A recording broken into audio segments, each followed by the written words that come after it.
Hello dear student, next अपना formative assessment 5 है प्रवाह इंग्लिश वर्कबुक कक्षा 6 और 7 के लिए। Tick the option that is not related to the word river.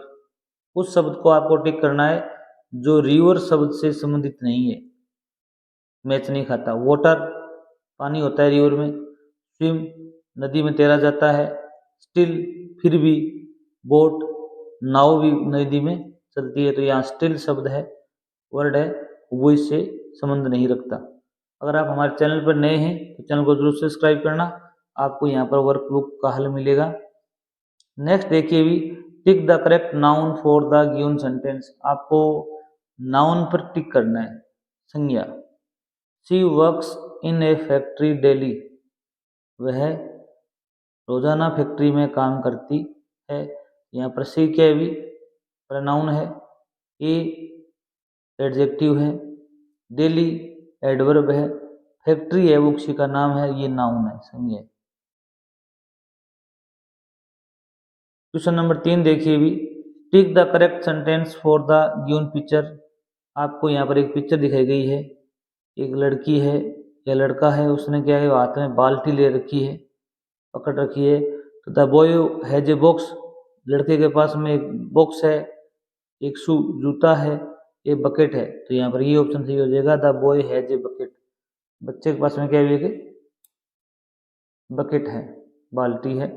Tick the correct pronoun. आपको अभी क्या करना है, अभी प्रोनाउन चूज करना है for the given sentence. The children are making noise, बच्चे क्या कर रहे हैं, शोर मचा रहे हैं।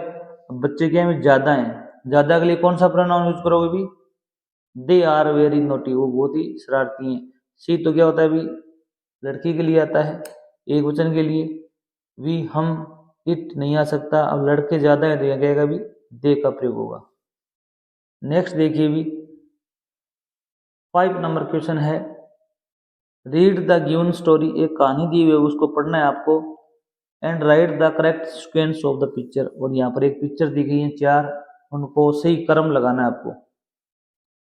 ध्यान से सुनना, फिर हम इसको क्रमबद्ध करेंगे। Ali wanted to help his father today. Ali है वो अपने पिताजी की आज मदद करना चाहता था, तो इसलिए ही decided to clean the home. उसने घर साफ करने का निश्चय किया, घर की सफाई करने का निश्चय किया। ही स्टार्टेड क्लीनिंग, उसने सफाई आरंभ की। And was happy to do it, इसे करके वो बहुत खुश था। ही टर्न्ड बैक, वह फिर वापस मुड़ा। टू क्लीन नियर द अलमीरा, अलमारी को साफ करने के लिए। ही डिड नॉट नोटिस, उसने ध्यान नहीं दिया। That his pet walked into the room, उसका जो पालतू है कुत्ता, वो कमरे में चला गया। ही वॉज बिजी क्लीनिंग, वह साफ करने में लगा हुआ था। एज ही टर्न्ड अगेन, फिर वह दोबारा वापस मुड़ा। ही सा, उसने देखा। मार्क्स ऑफ पा, पा होते हैं पंजे, पंजे के चिन्ह थे उसको वहां पर।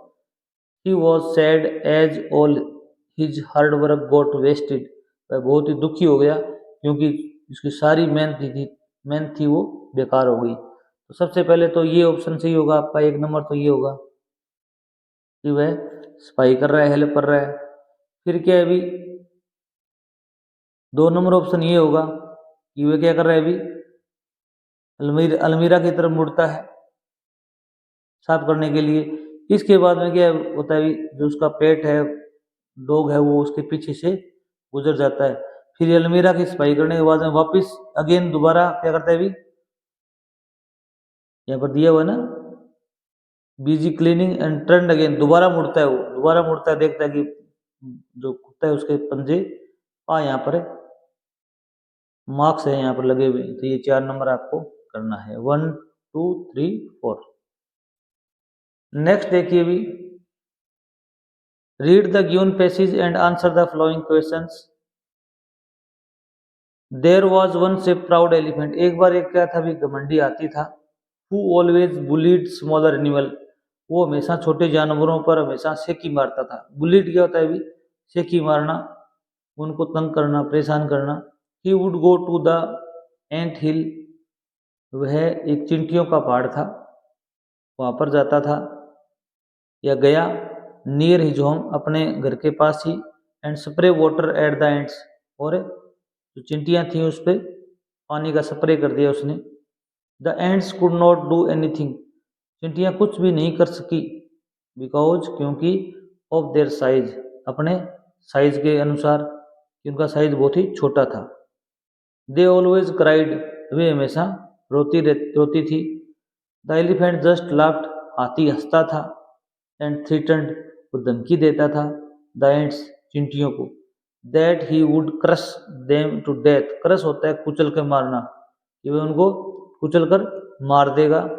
वन डे, एक दिन, द एंड्स हैड इनफ, बहुत सी चींटियां इकट्ठी हुई थी, and decided to teach the elephant a lesson, और हाथी को एक पाठ पढ़ाने की तरकीब सोची, एक योजना बनाई उसको सबक सिखाने की।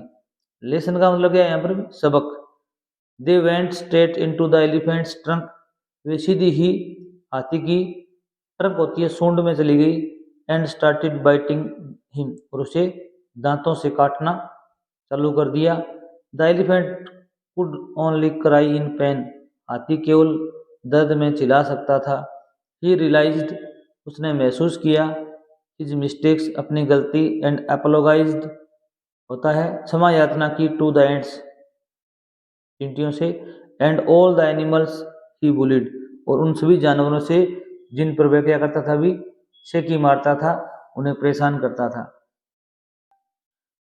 देखिए भी 6 नंबर क्वेश्चन है, who got bullied in the story, इस कहानी में किसे धमकाया गया।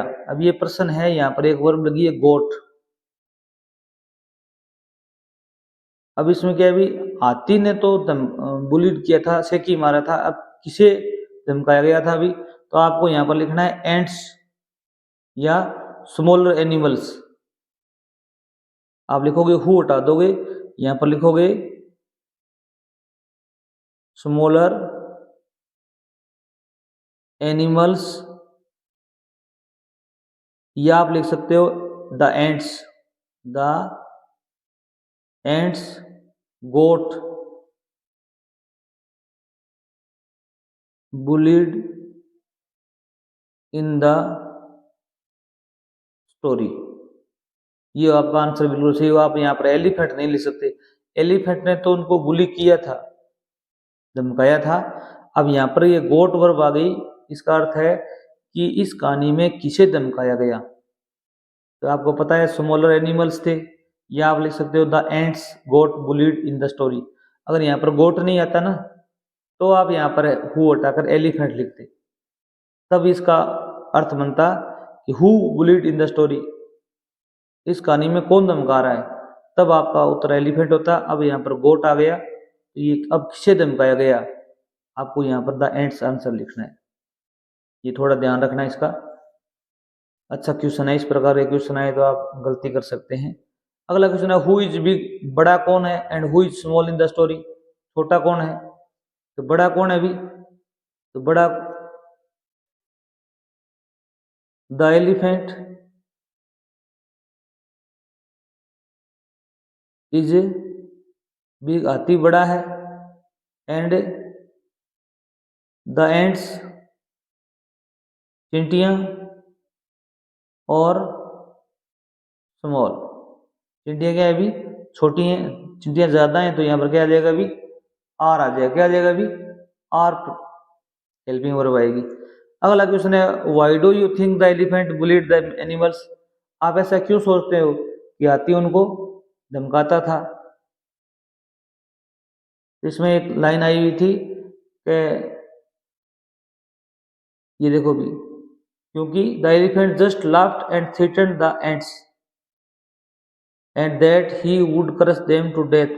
आप यहाँ पर यहाँ से लेकर यहाँ बिकॉज लगाओगे, बिकॉज क्योंकि, आप यहाँ से ये लाइन लिखोगे, द एलिफेंट जस्ट लाफ्ड, वह केवल हंसता था, and threatened to the ants, धमकियां देता था, that he would crush them to death. इस लाइन के द्वारा हमें ये पता चलता है कि वो उनको धमकाता था। आप ये लाइन लिख सकते हो क्योंकि, तो आप इस प्रकार लिख सकते हो। धन्यवाद।